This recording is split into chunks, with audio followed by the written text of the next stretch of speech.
The Christmas tree gets the lights and songs, but not everyone cuts down a live one and puts that in their home.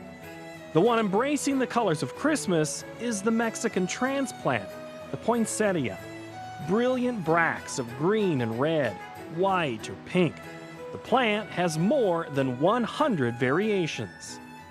Blooms naturally around Christmas time, which made it a good fit for the holidays. So it blooms based on day length, so we don't have to manipulate it too much to get it to flower. But it's also kind of the traditional Christmas colors. Those colors have evolved as the plant has grown in popularity. More than 30 million are sold each year, according to USDA, almost 1/4 of all flowering potted plants purchased, to rack up more than $144 million in sales. The poinsettia first came to the United States in 1825, but only set roots in our lexicon during the 1960s. The lobster flower, or flame leaf flower as it's also called, is found almost anywhere from churches to homes.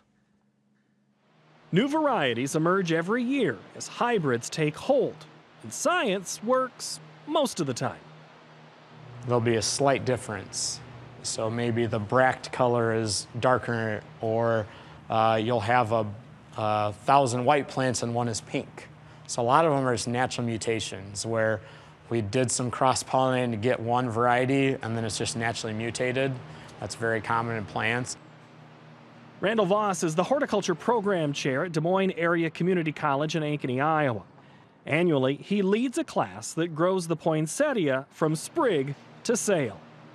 Our main goal with the poinsettias is to give the students a hands-on class. We don't have tests in this class, it's all how do your plants turn out. The customers are usually faculty or staff on campus.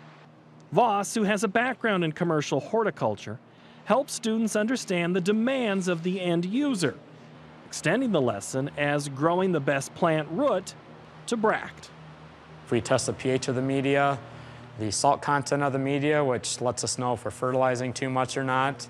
Every week they have to graph the height of their poinsettias because we have to follow a growth curve to see if we're in line with the height. And some of these varieties, we did not, stay on top of the heights. They're too tall, and that's part of the grading requirement. Macklin Briggs is one of those students getting his hands dirty in class.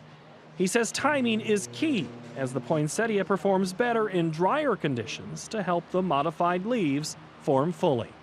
There's a science to growing all plants, but with these, you want to get spacing right so they grow the right height, and so they don't get weak stem and all the brackets are fully formed. And that knowledge Briggs plans to use in his horticulture career. Whatever you learn from growing a poinsettia, you're able to take that and then apply it to other plants. Couple of notes about the poinsettia. The leaves are not poisonous individually. You would need to consume more than 500 leaves to have any harmful effect, according to a study from Ohio State University.